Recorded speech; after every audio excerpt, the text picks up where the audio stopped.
Amy Adams and Hillary Wilkinson are founding members of Healthy Screen Habits, a nonprofit organization. They are dedicated to educating and empowering families to create their healthiest screen habits, maintaining tech as a tool, never a replacement for human connection. Amy Adams holds master's and bachelor's degrees in social work from UCLA and BYU respectively. She is a licensed clinical social worker. Amy began her career as a children's social worker for Child Protective Services in Los Angeles, California. She is a credentialed school social worker and currently works at K-8 public school. She sees firsthand the impact that technology is having on children and is passionate about helping families navigate the digital world. Amy is the co-author of Healthy Screen Habits for Teens and Tweens, a training workbook to help you use your phone wisely. When she is not speaking, writing, or reading about technology, Amy enjoys spending time with her husband and 4 children. Hillary Wilkinson is the host of the Healthy Screen Habits podcast. She holds a master's degree in education and teaching credential from UC Santa Barbara, as well as a bachelor's degree in psychology and an emphasis in early childhood development from Sonoma State University. Her background in motivational research and developmentally appropriate practice has led to many enjoyable years of working with the under-tween. Hillary passionately believes in the power of parent education. Her philosophy of approaching children with humor, empathy, and love are the pillars upon which she parents, instructs, and tries to cope with life. She enjoys spending time with her husband, 2 children, and their assortment of animals in beautiful Southern California. I'll turn the time over to you. Thank you. All right, thank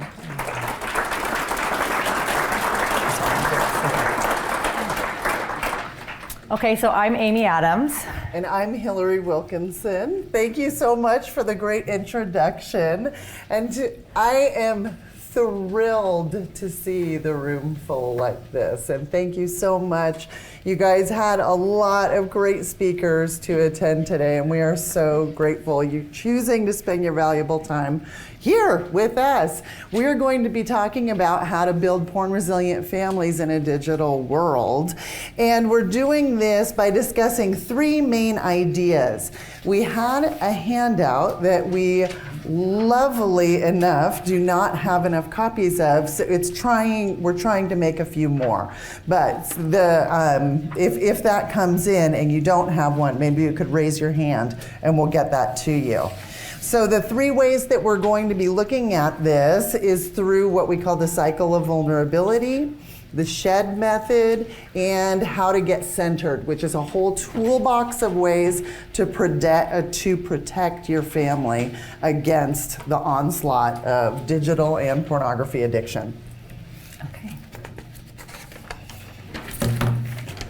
Okay, do you guys remember this guy? I know. Okay. Okay. Our little friend Stretch. So we're going to talk a little about resilience and what it is. So we wanted to bring Stretch along to show you. It's the ability to, did you notice Stretch just was able to go right back into shape? He was being pulled at and it probably hurt, but he was able, because he's very resilient, to come back to where he began and to actually be stronger for that. So that is what resilience is. Now, it's kind of a hard thing because we don't want to have these hard experiences, and we certainly don't want our children to have these hard experiences. But guess what? That's what life is all about. And the quicker we kind of learn to roll with that and see them as opportunities to build resilience instead of dreading them and fearing them, the better able we'll be to actually give our kids, and if you're a kid here yourself too, to learn the tools to become resilient. In fact, it's been said that resilience is actually a better skill than being happy, because resilience is just a life skill that will help you eventually conquer everything and be happy, but it's a very, very, very fundamental life skill. So we have to look at first kind of the role that screens are playing in child development, and which, as we know, the hand-holding between the pornography industry and technology is, I mean, they're married at the hip. And so we're going back, like in human development, to like the very start. And from a newborn's arrival, we are kind of unintentionally letting screens play a role in their formation and their understanding of self. And mothers unwittingly are trading the benefits of bonding with that maternal gaze during feeding, and instead are spending time during those moments distracted scrolling and texting. And we get so concerned about keeping up with our news feeds and our personal posts, and we forget to invest time in that the micro moments that really stem from those face-to-face interactions. And when moms are turning their attention to screens rather than the faces of their children, it's putting in that implicit message that the screen is the thing of most importance in the room. So you can see the mom is looking at the screen, the babies follow, right? And so the moms are, like I said, it's unintentional, but we're kind of implicitly sending that message. And then moving forward, we continue to see this unintentional message to our children that the devices become kind of a holder of self-worth, where it's like every achievement, every goal scored, every award that's won.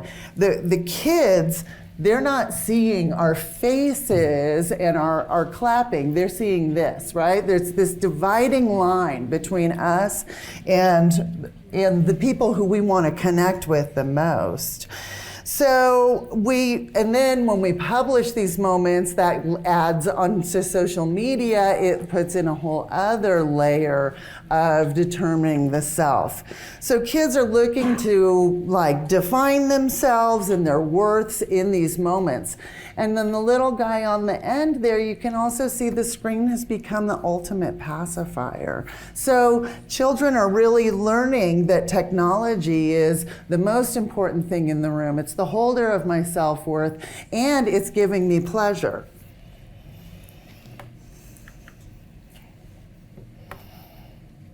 Oh. So when we hand a child a screen to deal with these overwhelming big feelings, we're really kind of starting to fracture that relationship between us. And we all know big feelings can be really overwhelming. They create discomfort. And humans, by nature, try to move towards comfort. And the trick is we have to learn how to live uncomfortably. And technology, as wonderful as it is, has really trained us to live mostly in comfort. So having our current tendencies is we use screens, we use porn to distract or numb, and like we've been hearing all throughout this conference, it's creating much bigger problems in life. And we can see rising rates of anxiety, suicide, depression worldwide. And by teaching healthy methods of how to deal with these big feelings, we can help our kids build resilience. In the session we were just in with Jim Ford, this gets to that very beginning pain point that he was talking about, where it's like we've got to teach people how to deal with that initial pain point rather than creating pain later on down the train. So distraction through digital media, through porn, is never going to equal self-care. And we're going to talk about techniques and a method today to help insulate your families and yourselves from the effects of porn. But first, let's look at how screens are being used to see what we're dealing with today. Okay, so we got a little pie graph. So we all get 24 hours in a day. I'm sorry if you're old or young, it doesn't matter. You each get the same amount of time. I wish I had more, but I don't. But we'll look at these areas. So we should spend about 8 hours sleeping every day. I said should, right? Then we have our school/work. We do that for about 8 hours a day. We have survival, that's 2 hours. That's things like eating, showering, although if you're, some of my children, you don't necessarily need to shower. Personal is what's left over. That's your time. That's what kind of makes you you. What kind of hobbies you like? What do you like to engage in? What are the things that make you tick? So that's a 24-hour day. Now let's see where screens comes in here. Okay, screen time. So here's what we know. We know that kids ages 8 to 12 are spending on average about 4 to 6 hours a day on screens. If you're older than that, if you're a teenager, you are spending 9 hours a day on screens, okay? And that is not counting time spent at school on screens, okay? So that's a huge chunk. But I'm sorry, we do not get 9 extra hours in our day to spend that time on screens. So we don't now have 33 hours because we want to spend 9 hours on screens. So what happens? What is screen time covering up? Is it covering up sleep? Is it covering up work? Are you on your device, or your kids secretly on their iPhones, during school? That's a big problem in most of our schools in the nation. Sleep is a huge problem, sleep deprivation. I work in a school and I ask the kids all the time, and what time do you go to bed? And they'll say, I go to bed at 10. I'm like, I'm calling that out. I'm like, what time do you go to sleep? Oh, at 2. Yes. Yeah. So their parents think they're sleeping, but they're on YouTube till 2 in the morning. So that cuts away that. Does it cut away your personal time? There's been studies shown that we're kind of losing hobbies. We don't have a lot of hobbies anymore. People used to do woodworking, they used to go bike riding, because now all the time that we used to spend doing our hobbies, things that really gave us joy and pleasure in life, we're sitting on the couch scrolling, because guess what? It's easy, right? It's hard to get on your helmet and get on your bike gear and get on your bike, but it's really easy to scroll. So we have to look at what screens are replacing. And the things that they're replacing are very, very important to our well-being. And they make us very vulnerable and susceptible to addiction, to pornography exposure, and we'll talk about that. Okay. Yeah. So speaking about that vulnerability, people can find themselves trapped in this cycle of vulnerability. And this is where it's creating vulnerability rather than building resistance. And there's 3 points on this cycle. Vulnerability can really begin at any one of them because we have to choose an entry point. Let's start with talking about emotional discomfort, or these big feelings, the box on the left for you. So as we talked about before, life is uncomfortable, change is uncomfortable. Learning, although satisfying, is hard. And when all of these things become overwhelming, we turn to move towards comfort by self-soothing. When we try to self-regulate, we often, because we don't either have, tools in our toolbox for having our hobbies in place, or it's just the law of the least, it's what's in our pocket, we turn towards digital distraction. And this is also where pornography can enter the chat. When we spend too much time on technology, it leads to fear of missing out, which is also called FOMO. We don't know how to self-soothe anymore without doing those things. And it leads to more time online, more time in that place that ultimately leads to more discomfort, which leads to big feelings. And you can see how you get trapped in this loop of perpetuation. Okay, so then we're going to add pornography to the mix here. So we're already in the cycle, but pornography then amps up everything, right? Because in an attempt to self-regulate from your big emotions, they're using technology because porn is very, very easily accessible on any device, right? And so it's very easy to access. And then what happens is then it makes you feel even worse. So you already felt bad, and now, like the speaker before said, he said it's pain squared, right? So now you feel even worse. Well, you feel horrible for having watched it, you feel guilty, shame, all those things, isolated. So you want to really get out of that, so then you want to self-regulate, so then you turn to it again. And thus you're just kind of swirling down this toilet bowl of disaster, right? So this is not a doom and gloom presentation. We're here because we want you to feel empowered and not depressed, so we're not going to leave you feeling depressed. We're going to teach you how to get out of this. Yes.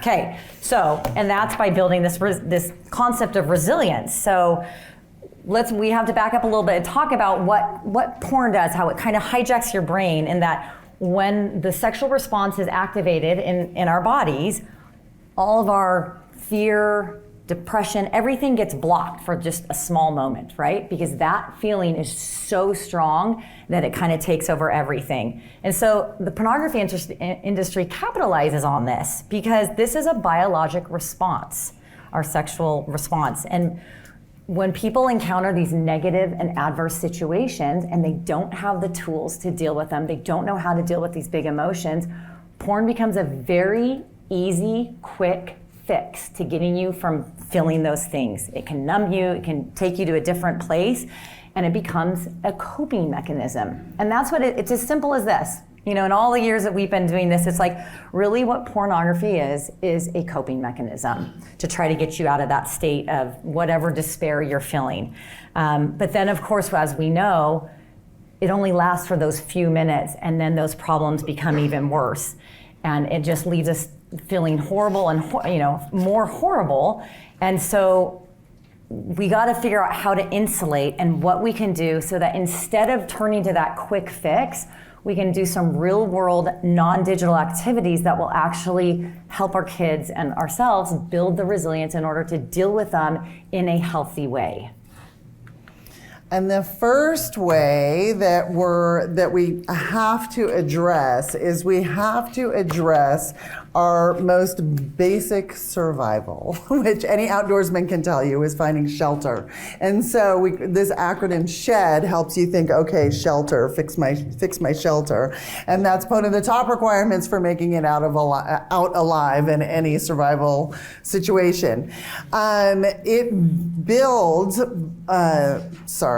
we know from studying Maslow's hierarchy of needs that if we don't meet any of these basic needs, none of the self-actualization, none of the emotional work that you're doing is going to have impact. And kids, by nature, are not typically very self-aware. We are modeling for them. Oh, you have to put your child to bed. It's a very rare child that will volunteer to go to bed. We provide the food for them. And I mean, just try and pull a 6-year-old away from a Lego table to come to dinner. We have to model this for them. And by teaching our kids this awareness of their physical needs, we are in essence helping them build their shed. This is on your handout. And so you can kind of follow along. The S in SHED stands for sleep. And sleep is foundational for physical and mental health. Basically, you can gauge your next 2 days on the night's sleep that you had before. And often it is the first thing to get hijacked with technology and with overuse of digital media in general.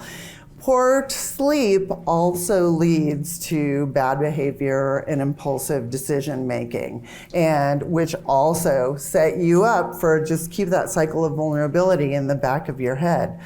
Our greatest tip, our number one core healthy screen habit is to remove tech from your children's bedrooms. Do not sleep with a phone in your bedroom. Have a charging station outside of the bedroom. It's not your fault. It is designed to keep them engaged, and they will stay awake.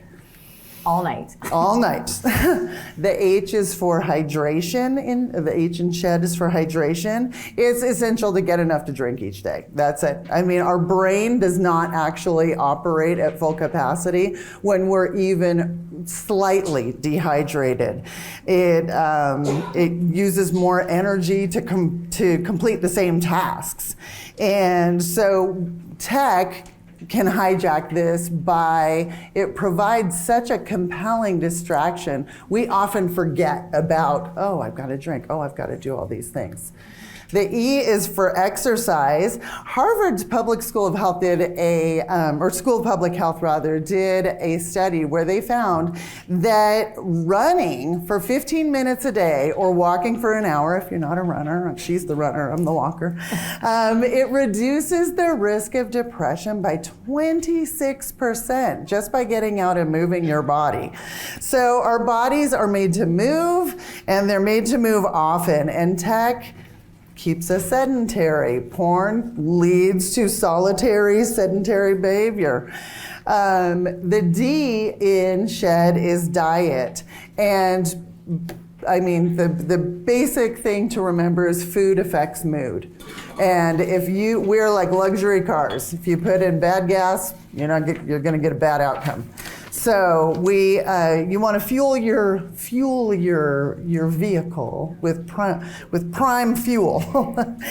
To have a solid shed, you're going to protect yourself from a lot of those influences that lead to entering that cycle of vulnerability.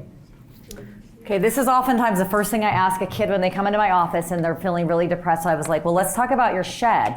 Okay, well, you went to bed at 3 a.m. and then you had a monster at 6. So 2 of those shed things are not leaning towards your good mental or physical health. So once we've met our basic physiological needs, which a lot of us seem to have forgotten about, right, in this digital age, we can move on to a more proactive approach to building these resiliency factors. And some of these are, internal things, and some of these are external things. And we've called this getting centered. So we're gonna go through, and we like acronyms, as you can see. So each one of these we're gonna go through each one of these things, and these are gonna be tips and tricks for you to try in your own home.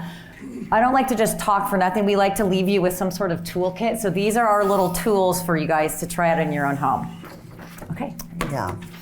So, connection. If I had one takeaway from this entire conference, it would be that the opposite of addiction is not sobriety, it's connection. So the opposite of addiction is connection. It's why we're here. It's what gives purpose and meaning to our lives. And connection is kind of our umbrella. It starts off centered because it's our overarching thing that everything leads back to.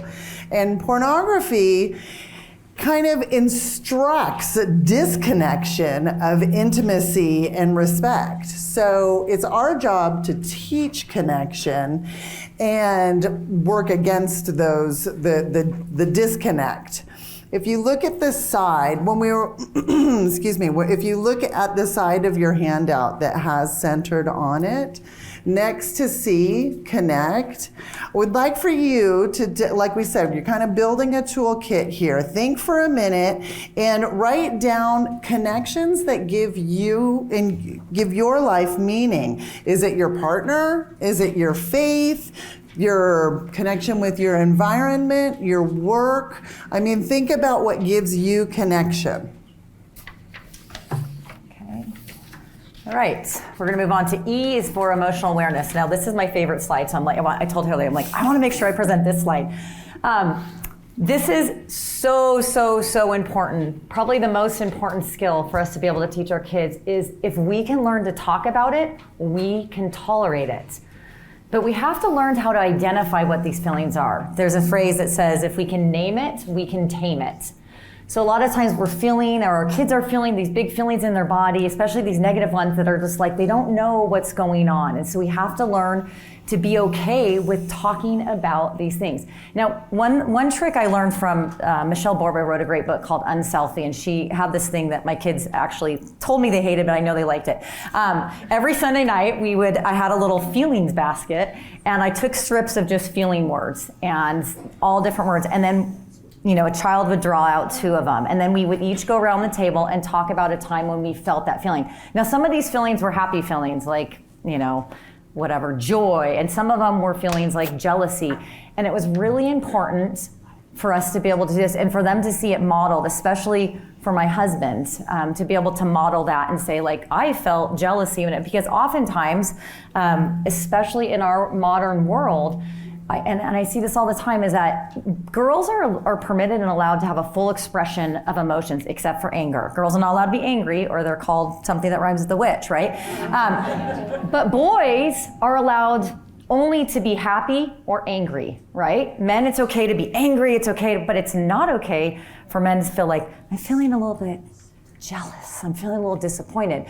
It's a really sad world that boys, that we deny boys, and I'm not saying everyone or everything, but in our society, if you think about it, that boys are really denied this full expression. Because guess what? Boys and girls are the same. We all have all these emotions.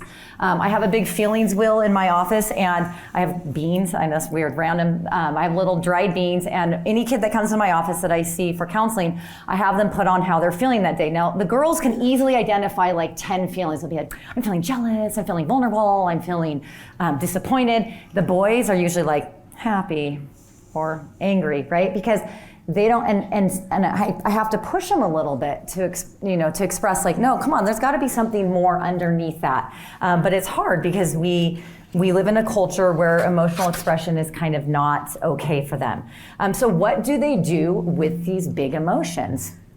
Well, we know exactly what happens, right? They try to stuff them down, but that doesn't really work. We can't really close them up in a suitcase and expect that they're not going to come out. So the more we can talk about them in families, the more we can say that all emotions are okay.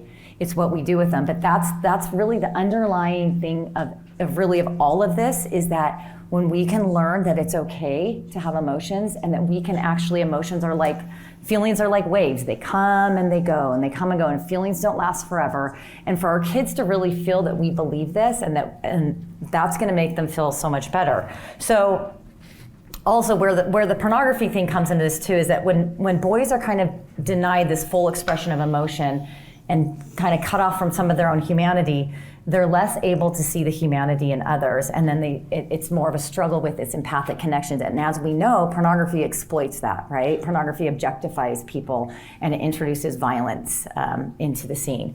So I want you on your handout under E here to write about, and you can like hide this, you don't have to, whatever, but I want you to think, what are three or whatever, a couple of emotions that maybe are a little bit difficult to talk about? And I'm going to challenge you to write down a couple of those that you are going to bring up with your family or whatever in a situation. Maybe jealousy is hard to talk about, maybe disappointment. And I challenge you to talk about that so your kids can see, geez, I struggle with disappointment too. And that normalizes it. Because sometimes we feel like we have to be always happy in front of our kids, but when we can explain to them that it's not always hunky-dory, but we're going to be okay, that really helps them with their emotional development. Okay. That's kind of a thinking task, so I'm going to give you giving you a little bit here to think about it.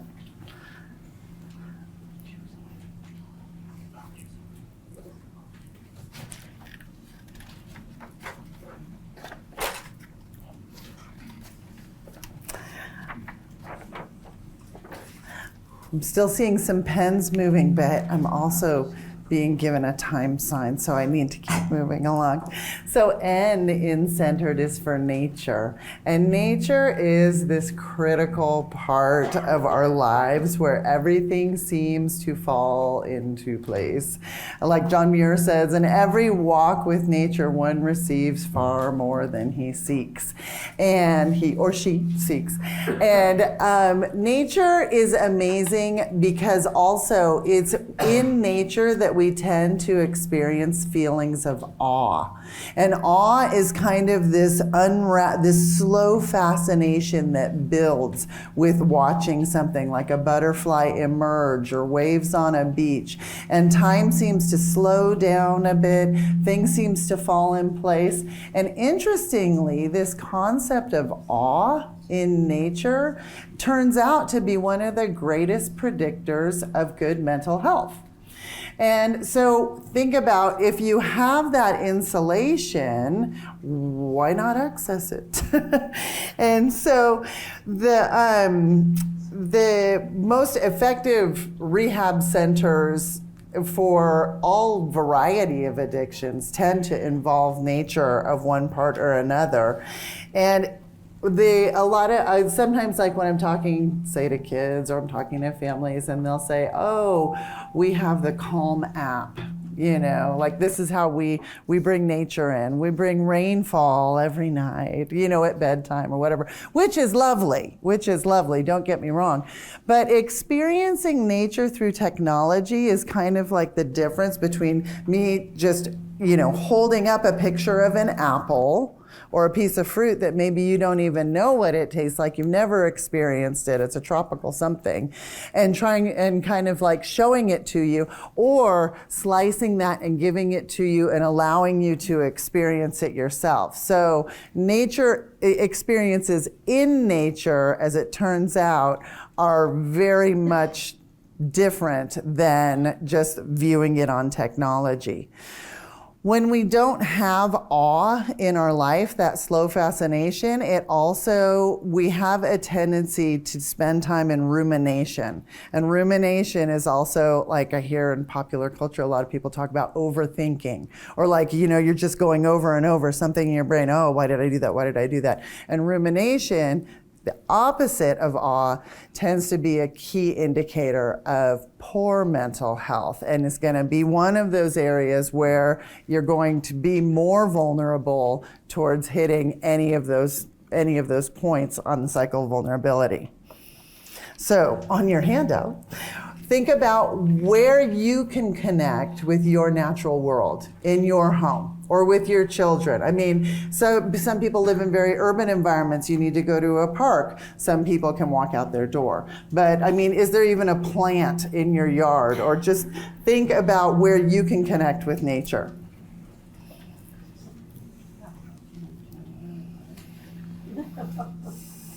Okay, we'll give you a second to think about that.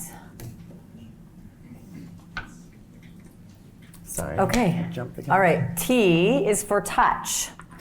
Okay, so of all your senses, your sense of touch is the one that actually developed first. So it develops about 8 weeks post-conception. So think of that little tiny fetus in there can feel.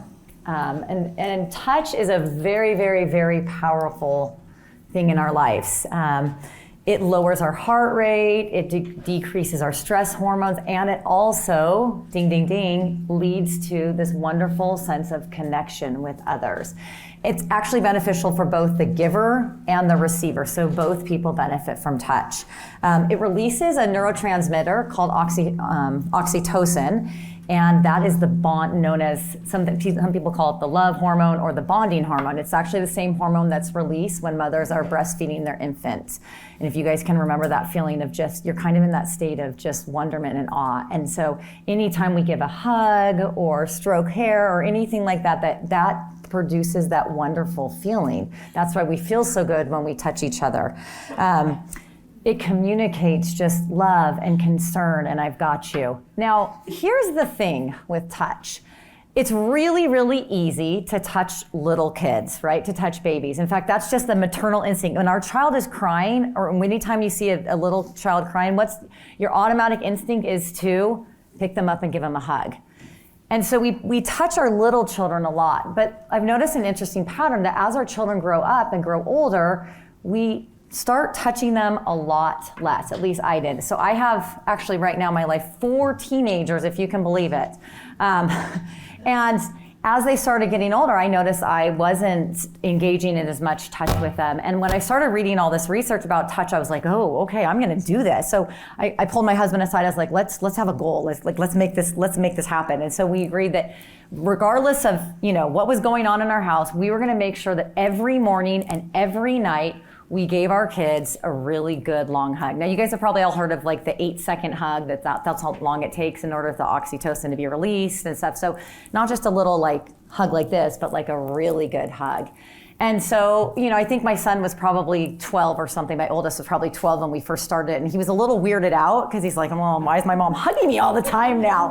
And he was a little resistant, and kids like, I don't know, sometimes kids are stinky at that age and you don't necessarily want to hug them. But I have to tell you, that made I will tell every family the same thing. That made a huge difference in our families, in my relationship and my connection with my children. It is, talk about something that gives you like a bang for your buck. Hugging your kids, hugging your spouse, hugging whoever you're close to really does do wonders. I can't even tell you the difference in our relationship with our children after we started hugging them. 10 minutes left. Okay, so I'm gonna have, oh, and also pets count too, okay? I was not raised with pets, and so I was reluctant to get on board, but my kids really wanted a dog. So we have cats, because that's like a gateway pet. But our cats, so the cats, sometimes they love you, but I mean, you know, they'll allow my kids to hold them, and that also releases the oxytocin. So just petting your dog or your cat or whatever, your chinchilla, can also be really a good source of that too. So for your T for touch, I want you guys to write down how you're going to incorporate a little more of that. Who are you going to hug a little more? When are you going to hug them? What are you going to, maybe you're going to play with their hair, whatever. It doesn't have to be a hug necessarily, but just touch. Okay. Okay, and E is for enthusiasms. That's because we needed to find a fancy way to say hobbies. Okay, we were like, oh, we need to find an E. But hobbies, as it turns out, like Amy was saying earlier, something that are kind of dropping off the map. And hobbies, this is not digital hobbies. An enthusiasm or a hobby, in order to have high value on your return for time in, it needs to be an offline pursuit. Something physical, something typically that you can create, that you can see having done, whether it's even finishing a book or completing a stone wall, or I don't know, I do a lot of gardening. So our kids need lots of different options to explore what interests them, after a long day. So keeping them, just making time designated offline to just explore different hobbies. I mean, take them to Michael's, take them outside, spend time in nature, doing, collecting. And the hobbies actually end up building resilience, because when you're taking something away, if you're taking the tech away, you can't just expect them to go and find something on their own. You have to offer a replacement or of something to do with their time. So next to the E for enthusiasms on your handout, you can write down a few of your own hobbies, and then think to yourself also, like, when's the last time I did this? Okay, R is for relationships. This is a key fundamental ingredient in building resiliency in our children. Now, there's 3 types of relationships we're going to touch on here: a relationship with self, a relationship with family and friends, and a relationship with a higher power, however that looks to you. The relationship with self is one that is really getting neglected in today's day and age, because remember, we've never lived in a world where so many voices have access to us and our children at all times. And in fact, our kids don't even know who they are anymore, because they always have something in their ears. They never are alone. So this is one of the other reasons why we really, really highly recommend taking those devices out of the bedrooms, because when they go into their bedrooms, we want that to be a status sanctuary for them. We want them to feel like that is the one place where they can truly be alone with their thoughts, so they can get to know themselves. That's where, think about it, when you were growing up, that's where you wrote in your journal that had the little lock on it and you put it under your bed. All those things happen in your bedroom, right? And now we're kind of being denied of that ability to form that relationship with our children, are being denied of that ability to form that relationship with themselves, because they are never alone with themselves. So please provide some time for your children to have that space to get to know themselves, what they like, and instead of just what all the influencers want them to like. So relationship with family and friends, of course, that's fundamental.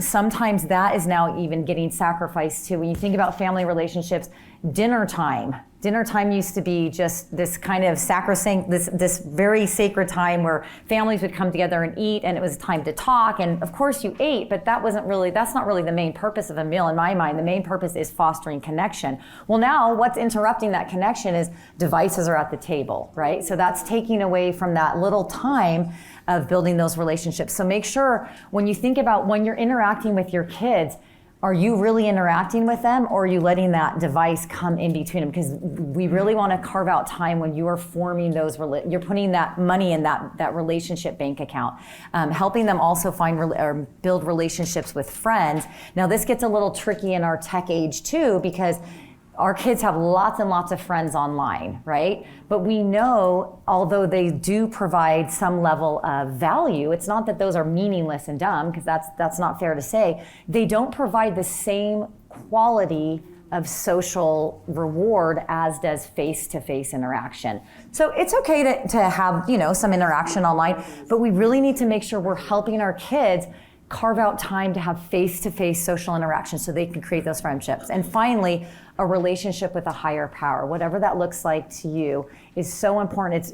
It's wonderful to know that something larger than you exists. It's a sense of comfort and of hope, as we've heard about earlier today. But those are just 3 really, really important relationships. So on your R, next to relationships, I just want you to think about what are the most meaningful relationships in your life, and ones that maybe you want to work on a little bit more too.